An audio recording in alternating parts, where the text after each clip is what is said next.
Buat saya di penjara juga. Yang masuk, saya jamin kehidupannya. Mereka pun saya kasih barang untuk ngedarin di dalam. Sampai saat ini masih. Jadi memang sengaja dimasukkan memang Dimasukkan untuk mengedarkan di dalam sel. Karena kebutuhan sel tuh banyak juga, sama seperti kebutuhan di luar. Berapa persen dari 100% penghuni lapas itu pakai narkoba? Hampir semua ya. Hampir 75% dan 80% itu pemakai. Berarti sipir tahu dan kalapas tahu dong? Tahu. Itu hal umum. Karena kan kita juga masuk barang itu nggak mudah. Biasanya itu uang tip atau apa segala macam. Selalu diminta. Berapa biasa minta? Sipir berapa, kalapas berapa? Ya nominalnya masih jutaan ya, belum ratusan juta. Masih jutaan. Misalnya jutaan, sipir tuh dapat berapa sih? Sipir sebulan bisa dapat 5 juta, 7 juta. Tergantung kita bawa masuk barangnya berapa banyak. Oh barangnya sekian, ya tinggal di itu aja proses. Kalau kalapas dapat berapa sih? Kalapas dia puluhan juta. Yang paling banyak demand-nya itu di penjara mana? Cipinang. Lebih banyak dia bandarnya. Salah satunya banyak kan anak buah saya selama ini yang ketangkep di mana, mereka di dalam ya saya tanggung semuanya. Dia di dalam, hidup keluarganya di luar, saya tanggung semua. Oke. Sampai dia keluar. Sampai dia keluar. Secanggih apa sih bisa ngatur peredaran narkoba Iya. dalam penjara? Alat-alat mereka canggih dong? Canggih. Mereka alat-alatnya lebih canggih dari pemerintah Indonesia sendiri ya. Masa? Iya. Secanggih apa? Dari mulai telepon, mereka pakai satelit, langsung tembus satelit. Tidak ada lagi lewat operator-operator Indonesia. Mereka semua pakai satelit. Jadi nggak bisa disadap. Nggak bisa disadap. Sangat sulit untuk disadap. Tidak akan ada habisnya Indonesia. Karena Indonesia target terbesar di Asia untuk peredaran. Untuk peredaran. Kenapa Indonesia jadi target? Karena demand yang begitu besar. Demand yang begitu besar. Keuntungannya juga besar. Hukumannya juga ringan. Soal hukuman. Iya. Ringan, berarti nggak mungkin bikin jerak. Apa sih yang bikin jerak? Aparatnya? Dari mana sih kemudian kalau misalnya mau ngabisin ini gitu? Dari mana sih? Biasanya kalau main di hakim itu buat main hukuman. Peringanan hukuman, segala macam. Anda bayar? Saya bayar. Dalam bentuk uang atau dalam bentuk barang juga Anda kasih? Uang, biasanya uang. Mereka hanya uang. Kadang barang tergantung hakim. Hakim maunya apa ya kita kasih. Banyak klien Anda yang hakim yang make juga? Ada banyak. Ada 10 orang ada. Bagaimana Anda menggunakan uang yang luar biasa banyak ini? Biasanya Anda menghabiskan untuk apa? Biasanya saya habisin buat pesta-pesta aja. Pesta, saya beli barang, segala macam apa, kebutuhan. Kebutuhan dalam arti ya saya lihat orang-orang kaum-kaum yang kurang mampu juga sebenarnya saya kasih. Beramal juga? Beramal. Tapi kan dari duit seperti itu, duit haram, duit panas. Ya, istilah kata buang sial. Kalau di kalangan ini buang sial, harus. Anda nggak takut ketangkep? Enggak. Karena saya percaya, saya di dalam pun saya dijamin. Dan keluar pun masih ada tempat buat saya. Kecuali hukuman mati ya, mungkin banyak yang kapok. Susah nggak sih keluar dari jaringan ini? Sangat sulit. Karena semuanya itu sudah terpantau oleh bos. Kita pun juga nggak tahu kan anak buah bos seberapa banyak. Yang kita tahu kan hanya segelintir orang yang saya percaya ada 30 orang. Mungkin dari lain ini ada lagi anak buah bos yang mantau saya juga. Bagaimana posisi saya, peredaran saya, perkembangan saya.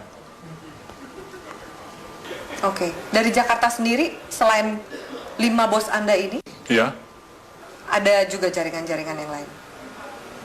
ada. Banyak. Di Jakarta aja ada sekitar 50 jaringan. Yang saya tahu 50 jaringan, mungkin lebih. Itu yang saya tahu. Jaringan ini lebih besar atau sama kuatnya dengan jaringan Anda? Macam-macam. Tergantung dari barang sih biasanya. Kalau barang kita bagus, banyak juga jaringan ngambil di kita juga. Makanya barang itu nggak pernah akan habis.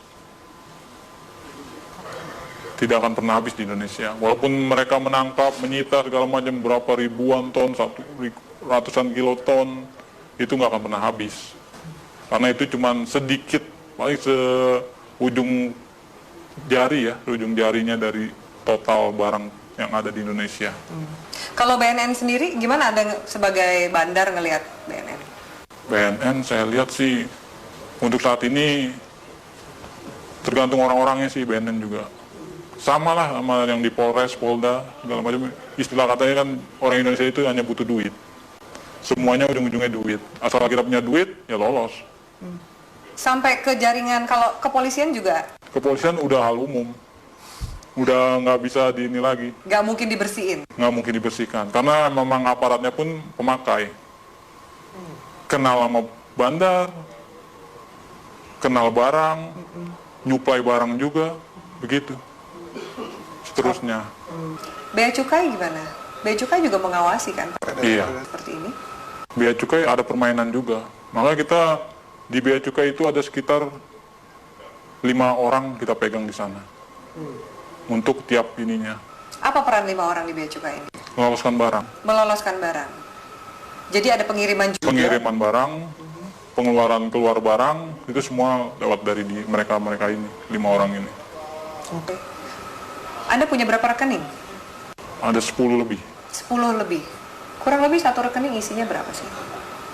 Tergantung ya, ada yang 1 miliar, ada yang 800, ada yang 750. Paling kecil ya sekitar 250 juta. Anda nggak takut kelacak oleh PPATK nih? Wah, enggak ya, itu nama rekeningnya udah beda-beda. Ada panggilan untuk berhenti dari dunia hitam ini? Belum ada. Saya masih menikmati sampai sekarang karena keuntungannya lumayan. Bukan lumayan lagi ya, mungkin kalau Mbak sendiri mungkin akan tergiur dengan hasilnya. Yakin kamu? Yakin sekali. Masa? Iya, benar. Belum ada panggilan untuk tobat berarti? Belum. Masih menikmati. Mau sampai kapan? Sampai seterusnya mungkin ya. Sampai tunggu panggilan. Orang tua Anda nggak curiga? Tidak ada yang tahu. Teman-teman kecil pun nggak ada yang tahu.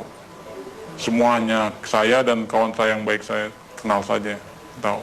Apa enaknya punya uang banyak tapi harus bersikap seperti biasa-biasa dan sembunyi dari semua orang? Itu ya konsekuensi.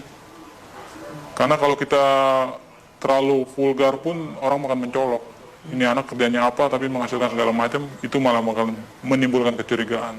Baik dari orang tua, saudara, bahkan lain-lainnya bakalan imbasnya ya penyelidikan dan penangkapan. Apakah jaringan narkoba ini juga masuk ke istana?